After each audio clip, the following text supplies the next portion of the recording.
పులివెందులలో పంతం నీదా నాదా అన్నట్టు తలపడుతున్నారు వైసీపీ టీడీపీ నేతలు.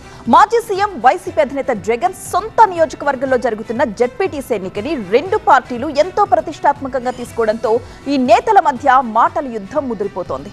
పులివెందుల జెడ్పీటీసీ స్థానాన్ని ఎలాగైనా సరే కైవసం చేసుకుని సొంత ఇలాకాలో వైఎస్ జగన్ కి షాక్ ఇవ్వాలని భావిస్తోంది టీడీపీ.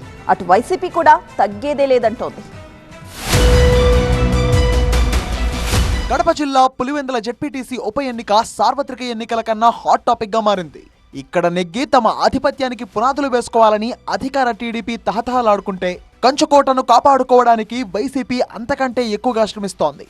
టీడీపీ నుంచి బీటెక్ రవి భార్య లతారెడ్డి, వైసీపీ నుంచి హేమంత్ రెడ్డి బరిలోకి దిగుతుండడంతో ఎన్నిక ఉత్కంఠ రేపుతోంది. నామినేషన్ల పర్వం పూర్తవడంతో రెండు పార్టీలు ప్రచారంపై ఫోకస్ పెట్టాయి. పులివెందులలోని అచ్చివెల్లి గంగమ్మ గుడిలో ప్రత్యేక పూజలు నిర్వహించి జెడ్పీటీసీ ఎన్నికల ప్రచారాన్ని ప్రారంభించింది వైసీపీ.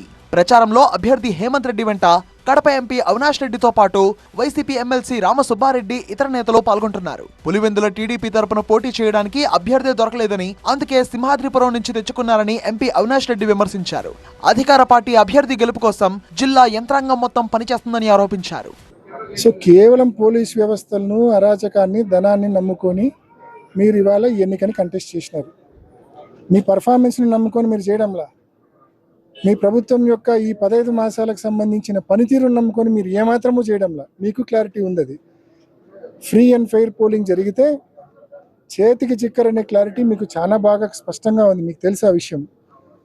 కేవలం డబ్బును, కేవలం అరాచకాన్ని, కేవలం పోలీసులను ఇవి నమ్ముకొని మీరు ఎన్నికలు చేస్తూ ఉన్నారు.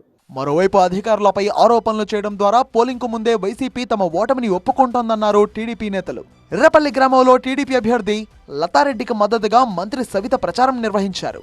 ఈ సంవత్సర కాలంలో తమ ప్రభుత్వం చేసిన అభివృద్ధి, సంక్షేమమే తమ పార్టీ అభ్యర్థిని గెలిపిస్తుందని మంత్రి స్పష్టం చేశారు. నేను చెప్పేది వైసీపీ పార్టీకి డైవర్షన్ పాలిటిక్స్ చేయడం అలవాటు. మేము పోలీసులను అడ్డం పెట్టుకునే ఉంటే, పోలీసులకి వాళ్ళకి పోటీలే ఉంటే ఇన్ని నామినేషన్లే పడవు. మీరు పబ్లిక్ ని అడగండి. ప్రజాస్వామ్యబద్ధంగా ఈ రోజు ఎలక్షన్ జరుగుతుంది.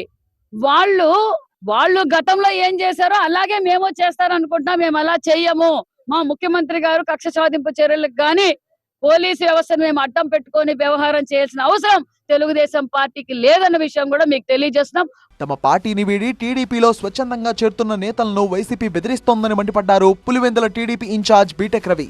పులివెందులలో ఎలాంటి అక్రమాలు జరగడం లేదని, ఓటమి భయంతోనే వైసీపీ నేతలు ఆరోపణలు చేస్తున్నారని విమర్శించారు. టోటల్ గా బాయ్కాట్ ఎత్తేయాలా, ఎలక్షన్ జరిగితే మేము ఓడిపోతాము, దీన్ని ఎట్లోట గౌరవంగా దీంట్లోంచి తప్పించుకోవాలంటే ఇట్లా మాట్లాడితే ఏడనో చోట మా కార్యకర్తలు లేదని అన్నారనుకో, దాన్ని బూసి చూపించి అబ్బా పోలీసు దౌర్జన్యం, వాళ్ళ దౌర్జన్యం, ఇలాంటి ఎన్నిక మేము జరగబోమని చెప్పి టోటల్ గా ఎత్తేసేదానికి తర్వాత వీళ్ళు ఆ రకంగా ప్లాన్ చేశారు. నేను ఒక్కటే స్పష్టం చేస్తున్నా, ఇది పులివెందుల జెడ్పీటీసీ ఎన్నిక. ఈ పులివెందుల ఎన్నిక అనేది పులివెందుల ప్రకారమే జరుగుతుంది. ఎవరు టెన్షన్ పడద్దండి. మొత్తంగా టీడీపీ వైసీపీలకు డూ ఆర్ డై ఫైట్ గా పులివెందుల జెడ్పీటీసీ ఎన్నిక మారింది.